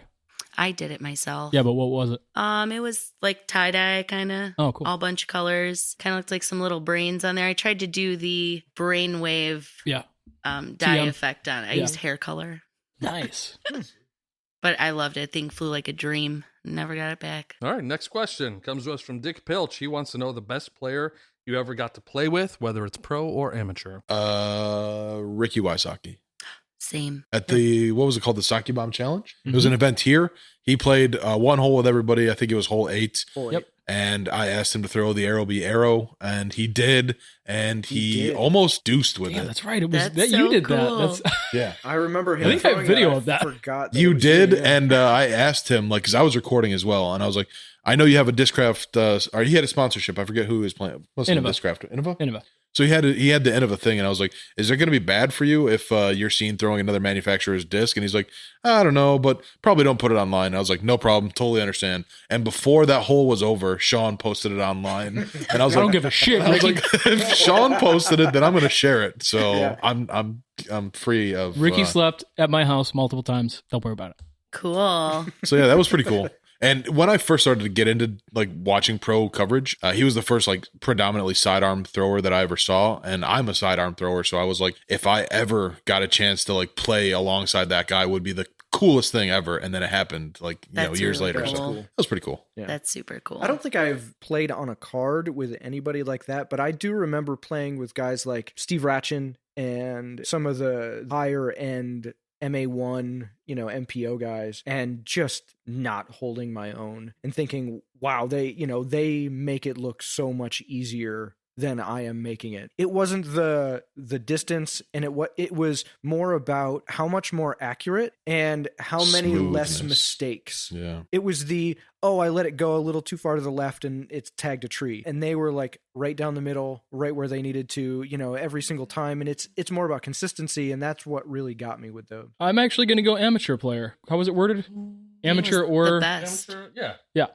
So I'm gonna go, and everybody knows this guy, but he's not a pro. Mike Cousins, owner of Sandy Point Resort. This is 2 years now. He came down and we got to play Delwood together, all 27 holes, and it was a treat. He is my idol, and it was probably the coolest thing ever. Yeah. He's Mike awesome. Cousins for the win. We've gotten to play some doubles rounds with him and Stu up at Sandy Point when Yep. we go up there, and it is a blast Yes. with those guys. So I don't blame you one bit. What about you, Jason? I would have to say it's an amateur, and it was Sean because I only played once, and it was with him. You still played And I only did not one like it. time. But maybe someday. like it. Maybe someday. I got to play with Ricky a little bit. So I went to the indoor disc golf experience a couple years ago by Milwaukee, and he did a putting clinic, and we were just by ourselves and we made up our own hole. We were like shooting in the soccer goal and got to play with him. It was pretty cool. He was really nice. Yeah. Ricky's the Super best. nice. He's And I super nice, also too. Yeah. love every round I ever get to play with Barrett White because she's incredible. Nice. Love her. Yeah, she's awesome. John Cap wants to know, Amy, in your opinion, why aren't more women taking up disc golf? I think they are. I just think that there needs to be more of these events and opportunities for them to do it. We need more of the unsanctioned fun events, and I think the growth will come with it, and more women will. More chances to Play. succeed. Yeah, Yeah. Yeah. And have a good time. Yeah. I I'm think on that's- it. Yeah. That's the way it's got to be. We on it. And Nikki Gurneau? It seems like it would be a silent T. Silent T? I'm not positive. All right. Nikki Gurneau submitted a question, wants to know, how do you deal with unsolicited advice? You know, I like advice because I am such an amateur. I enjoy it. I feel it's rarely unwanted, in my opinion. You're being too easy. I know. Yeah. But, you know, because what was the end part of her question? That she's She going said- to play for Even 20 after you play years. for 20 years, it can drive farther than See, that. I'm not there yet. Yeah.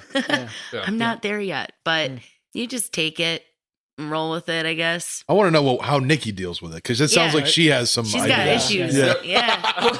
She can I ball, almost though, didn't want from to what I say the heard. last part of the question because I was like, Yeah, I think as a guy, even if I was playing with someone that I knew the issue, I knew the problem, I know how to help you, I don't even think I would really get to it. Like I don't think I could bring myself to say, "Hey, you've seen me play. I'm clearly better than you are. Take my advice." No, I don't think I would feel comfortable doing that. I know a lot of guys would, I guess, but yeah. When you've watched somebody, let's say you're on a card with somebody and they've been doing just the slightly wrong thing like the whole round, and you know they're having a hard time, they're starting to like beat themselves up, they're not having fun.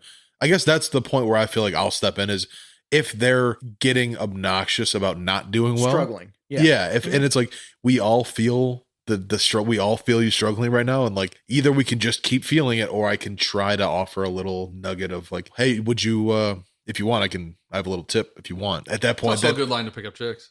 if you want a little tip. Perfect. But what you're saying actually segues nicely into what my next question was going to be. What are you doing later, Alex? What are you doing later? And would you like a little tip? Would you like a big tip, if I'm being honest? No. So Michael Tier, How straight are you? Michael Tier wants to know, what are some things that your card mate can do that just saps the fun out of the round for you? This we were just talking about Ooh, card yeah, mates. I think that's a good question. Yeah. For me, it's there's two things that come to mind right away. Somebody that plays music automatically without sort of like just checking with the card. Even if they're playing stuff that I like, there's a part of me that goes, the right thing to do is ask at least. Yeah. And then if it's music that I don't like, I'm especially annoyed. Like this is wireless Bluetooth speakers are supposed to be in your home, not in public. Correct. That is like Yeah. why Well- that is becoming a social norm is beyond me. Like just put in earbuds if you want to listen to music. Well, that Well, then also definitely goes into- don't pick up disc golf, Jay. 'cause- Yeah. I You get mean, a lot of I'm that? down for it if it's like a casual round and it's your friends and we all kind of know what each other like. But if it's like a league match and you're on a card with 3 other strangers and you just like, boop, now we're listening to Garth Brooks. And I'm like, who the fuck okayed this? Yeah. What in the 90s country is going on here? Yeah. Along with that thought, the other end of that would be, somebody on the card that's got headphones in, and that is now not paying attention to your cues and like, hey, what was your score? Right. Not paying attention to what is going on, with the card. That's another one that I've heard from multiple people. Yeah, earbuds. Don't. Oh. Just maybe leave one in. Leave Yeah, one in. one in, one out. You can Listen to some still have music. conversations, but listen to You whatever are music you not want. that special, guys. No. Do not compete with 2 earbuds in Correct. on It's any actually, level. It's now in the rule book because obnoxious. of that issue. Yeah. Be a part of what's happening. Right. I think the worst thing for me that I've experienced personally was there was a rule change that would allow rangefinders, and it was right before we went to Bowling Green for the first time, and or maybe it was the second time. A group of us went, and I remember playing on the card, and we were at Lover's Lane playing, and some of those holes are wide open and big, and so this guy whipped out a rangefinder, and he was like standing behind us and saying, "Hey, do you need a distance on this?" And I was like, no, I'm good. I don't play that way. It's no big deal, thanks. But there was a guy in the card that was coming to the other 2 card mates like, "That's illegal. I'm going to call him on it. I'm going to go to the TD." And instead of saying, "Hey, dude, I don't think you can use that rangefinder," he was like tattling on him to the other 2 card mates consistently for the rest of the round. And then finally went to the TD, and the TD was like, "It's legal." Like, And you guys had to listen to have that awkward thing, which is annoying also. At that point, the rule had just changed, and I wasn't sure if it was legal or not. I just didn't use it. I don't care. If you're going to use it, go for it. And if it's illegal, deal with it. Yeah. It's kind of, it's bitch ass behavior. If you have an issue, say it. If you're going to sit there and stew on it, / talk about it behind the dude's back. Yeah, it was rough. Just he was like, "Hey, are say you your piece." Are you gonna second this? Are you gonna back me up on this? I don't have a problem with it at all. I don't know if it's legal or not. I'm playing my game. I don't care if he shoots 14 down with it. Just let me play. So I don't like when people get too serious. Tournament or not, I still think that we should be having a good time and like championing each other at all times. Championing each other. Champion song. We should just always be taking care of each other and like the high fives. Like I was always the hype man of my card, still am. Like I want everybody to be having a good time. Yeah. Even at the most serious level of play, let's still be having a good time because that's when the vibes are highest and everybody's going to be competing and playing at their best. I agree. That's good sportsmanship. Yeah. It's important to me. Another thing that saps the fun is somebody who's just sulking or even worse, throwing a fit. Like you've had, a couple bad shots in a row. We get it. Yeah. We see it, but you don't have to like drag down the whole card with your shitty mood. And the I usually play better than this. Yeah, and that then too. Then I also don't like when people tell you your score sometimes. Like I'm there to have fun.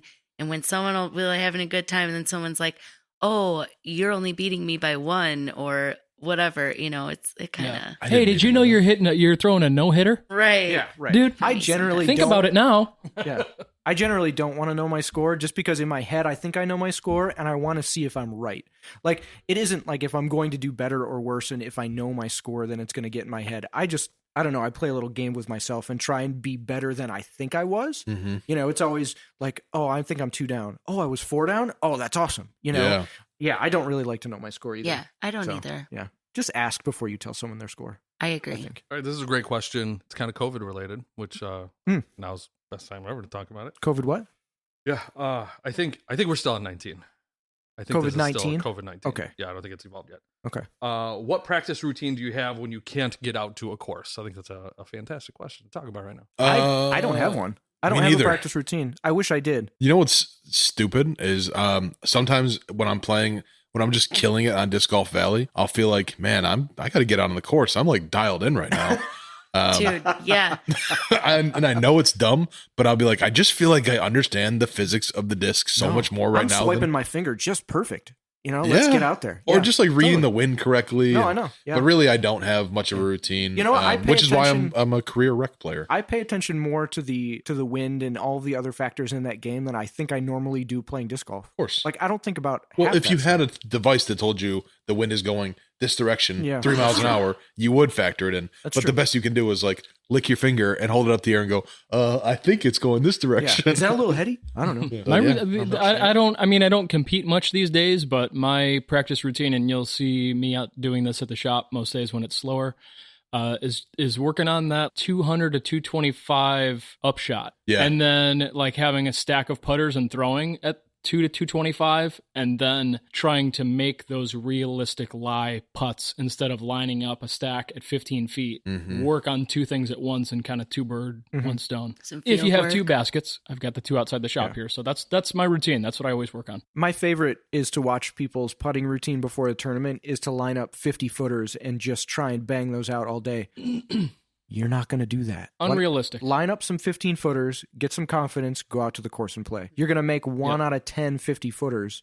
Why are you practicing those? Oh, sure. You know, it's Why just master that? why try? bizarre Yeah, like part I of don't the know game. if it's Yeah. like a show off before the tournament thing, or if you're just getting warmed up, that's fine. But most everybody starts outside the circle. Like, what are you doing? Start from 5 feet. That would be better than starting from 50. Make the putts, be more comfortable, and then move back. Listen to me. I don't have a practice routine. I barely practice when I play. Yeah, we're not the guys that come to for like if you want like pro advice, we're good people to give you advice on organizing things. I can let you know who to talk to. Yeah, Right. exactly. Amy, are you the girl to come to when it comes to practice routines? You didn't chime in yet. Unfortunately, no. I putt at home. It's about the extent of it. I like to practice like 20 to 30 foot putts. That's good.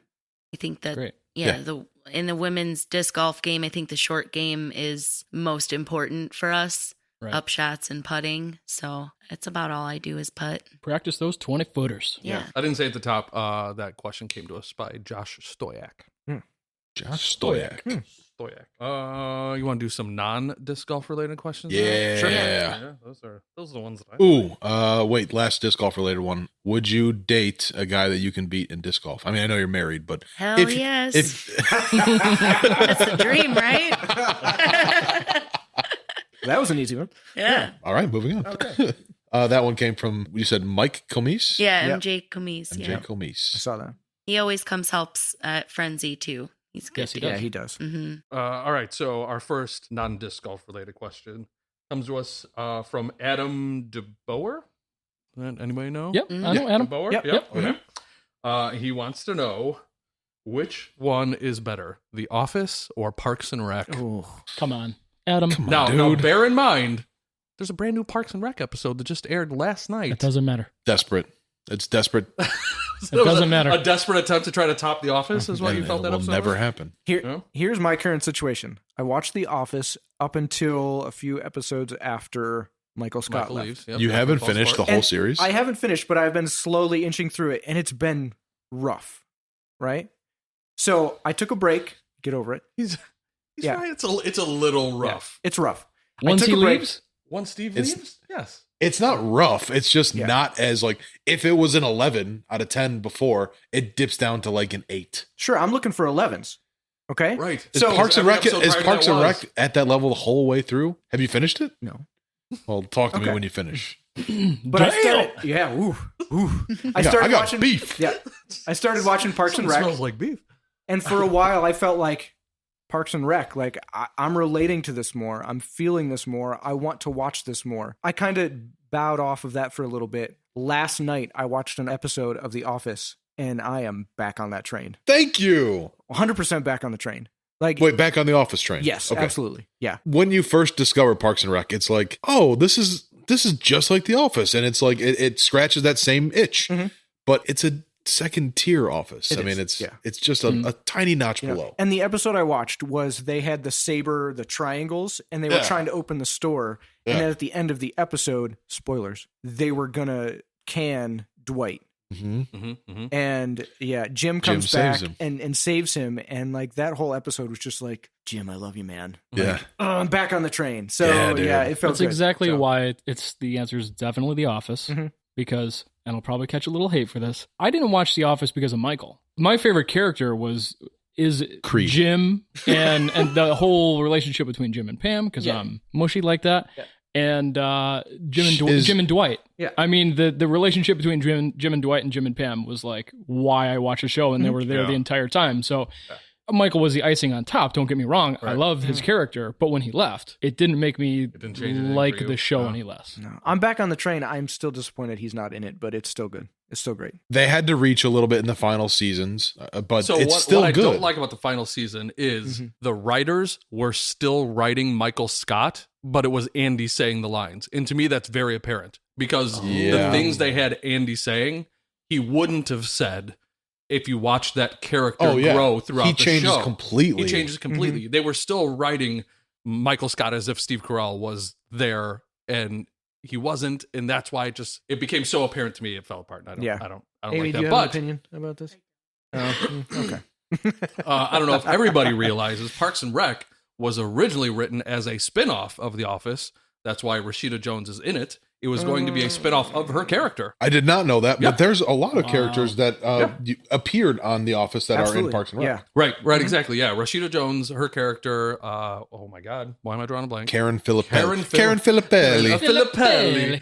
Her, they were gonna like give her own show, and the concept kind of washed away. And Good, because I like her much more as Ann Perkins. and they me too. rewrote the whole show, kept her on. Also, there was another spinoff of The Office that never happened. The episode called, I believe it's just called The Farm, where Dwight's aunt dies. You meet Dwight's brother and sister, all that stuff. You remember that episode where they It's toward the end? Yeah, it's toward in the end. last season, I believe. Oscar's the only like person that comes out to the funeral and stuff because they're burying her in the front yard. Yeah. That was the pilot of a spin-off show Wow. that was going to be called The Farm about Dwight and Mose. I remember it, and the And his episode's kind of got a family. weird feel. That, Yes, yeah, because absolutely, it was yes. the pilot of the spin-off show that NBC did not pick up, but they were like, we got this in the can, and they just integrated into The Office, and Nuts. it's one of the episodes. There you go. That is some very cool trivia. That I had is. no idea. Side note on that, if you like The Office for the lovey-dovey stuff, make sure you're watching the show Derek, if you Dude. have not,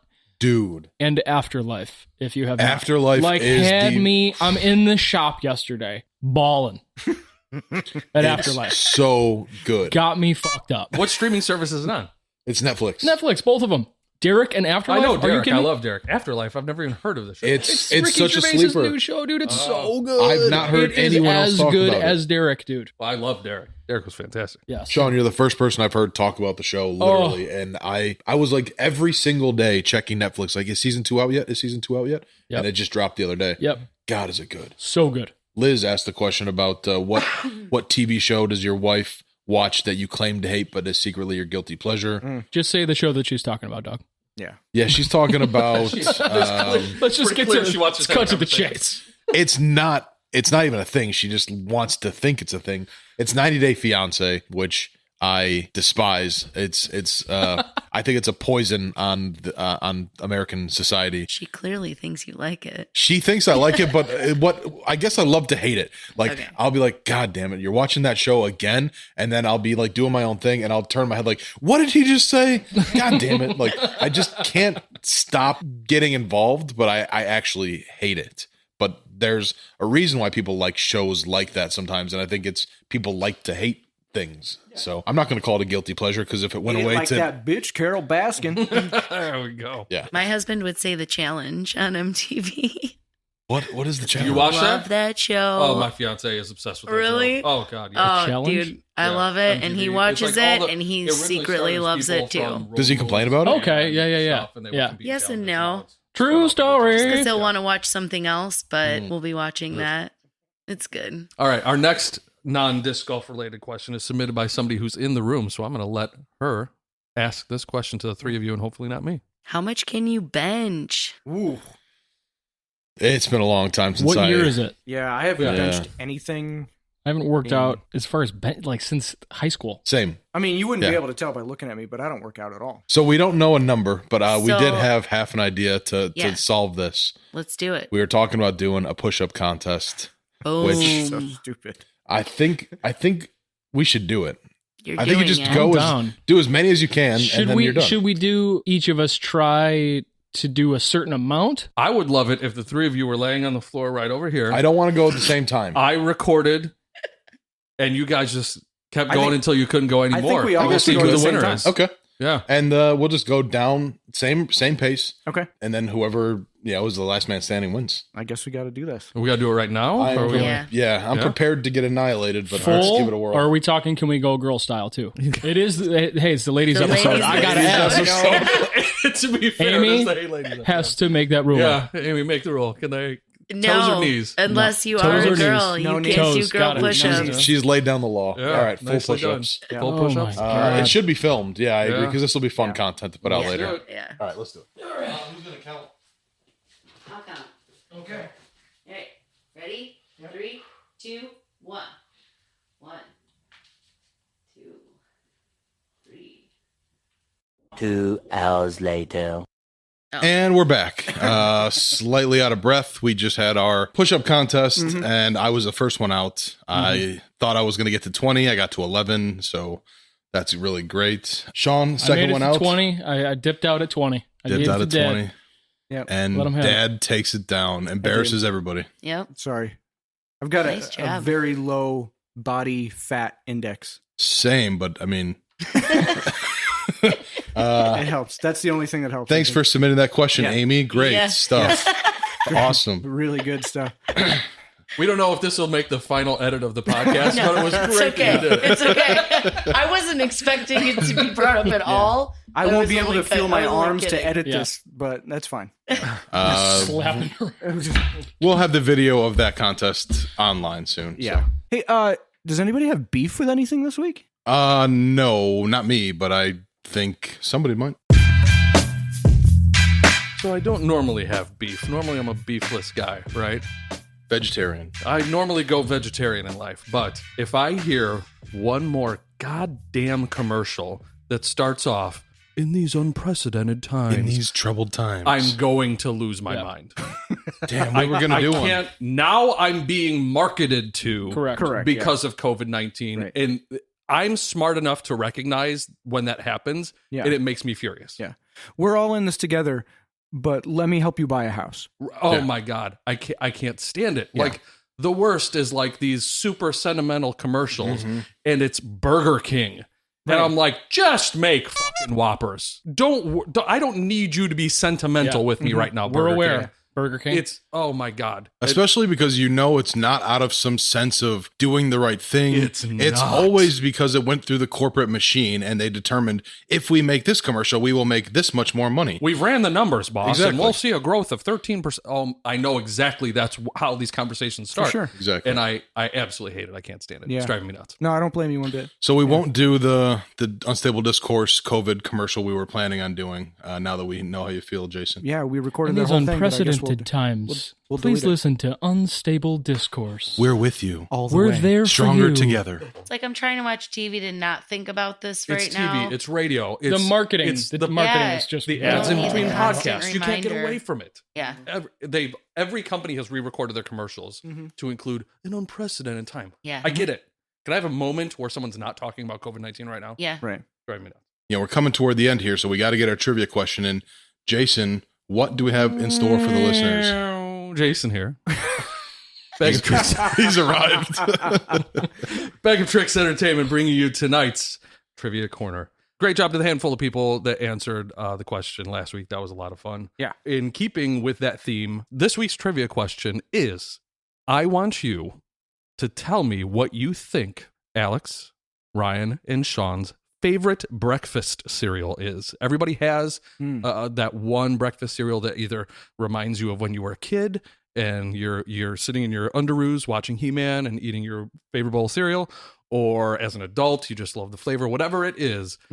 I want to know what your favorite breakfast cereal is, and then we'll reveal it next week. We'll give out a hat to the winner, just like we've done in the past. You're going to go to Unstable Disc Golf Gear's Facebook page, look for the post that is a disc with a question mark on it, and that's where you will submit your answers to this week's trivia question. And can we all just agree that cereal is best after 8 p.m.?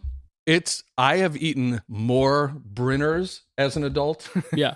than I ever did as a child. Have you love ever breakfast eaten for dinner. cereal in your car at the Taco Bell drive-thru? When In you were there between for my the two trips. second Right. time. Yeah, yeah, okay. yeah. That's I fair. can only eat in Taco Bell parking lots exclusively. Yeah. Yeah, okay. Amy, what is your favorite breakfast cereal? We can't reveal ours, but we want to know yours. Yeah. Mine is, have you ever heard of O's? Oh, hell yeah. Have we heard of O's? Hell yeah. That's my favorite. Sean and I grew up on Oh, O's. Me too. Oh, it's so geez. nostalgic Oh, for good. me. It is. Yeah. The good stuff in the middle. Yeah, That tastes there's- like oh, 1988. so much in the middle of O's. Are you kidding me? I remember the They're commercial. So good. They Yeah. hurt your mouth, but they're good. Oh yeah. All of They're this mouth sounds cutters. so erotic. They're mouth cutters. Captain Crunch didn't cut up the roof of your Yes. mouth, but No. O's definitely Yes. did. That's right. Yeah. Yeah. There's they put little pieces of glass in the circle. That's what they filled it with. O's is O's the and glass. O's is the menthol of all of the cereals, I think. Exactly. That might be mine as well. I was just thinking about it after I asked the question. Captain Crunch or O's, one of those two. I love the roof of my mouth cut Both up. apparently. winners. Yeah. I can see As O's soon in my as you mind, said and I it. can taste it. You know, it's hard to find too. It is. Yes. Yeah, I remember looking for it years ago, couldn't find it. Were they like ovals, but like the O's were like straight on the sides? No, Was so that they them? look like Cheerios, Yeah. but they Big have like Cheerios. little crunchies in the middle. Packed with crunchies in no, the circle. Yeah. They're so Is it good. apostrophe S? Yes. OH apostrophe. OH S. apostrophe S. No, I don't found think them I at my local Jewel, Nice. and then they stopped selling them. And Sons now of I feel like bitches. I can only find Right. them at Target once in a while. Yes. Oh, Honeygram Oh, O's. That's what yes. it is. Honeygram O's. I couldn't Yep. remember the first part I know. of it. Yep, honeygram O's. That wraps up Trivia Corner. Thank you, Jason. You're welcome. And that brings us to the end of this little journey. The next episode is a surprise. We will let you know It's a when surprise we know. because we don't know. Yeah, when we know, you'll know. Until then, thank you for listening. If you guys enjoy it, again, please drop us a review on Apple, Facebook, wherever you can. Google, always, that goes a long way. We certainly appreciate it. We see all the listeners. We just don't get a lot of their direct feedback, especially when we don't see anybody at this point. So drop us a line. Tell us how we're doing. Let us know what you think we need to cover. Yes. Can they do reviews on Facebook? Oh, yeah. On our Facebook? We've- Oh, we've sweet. got a ton already. Yeah, we've got a handful. Actually, thank you all. Thank you so much to the people who did those recently. Especially important to do them on Apple. I guess that makes a big difference on where we come up in the searches of the podcast. Cool. So Okay. if you guys don't mind, that's super helpful. Again, we love you. We Please do. appreciate it. For now, I guess we'll say adios. We'll catch you next time. See ya. Good night, everybody. Leo Borowski. Bye.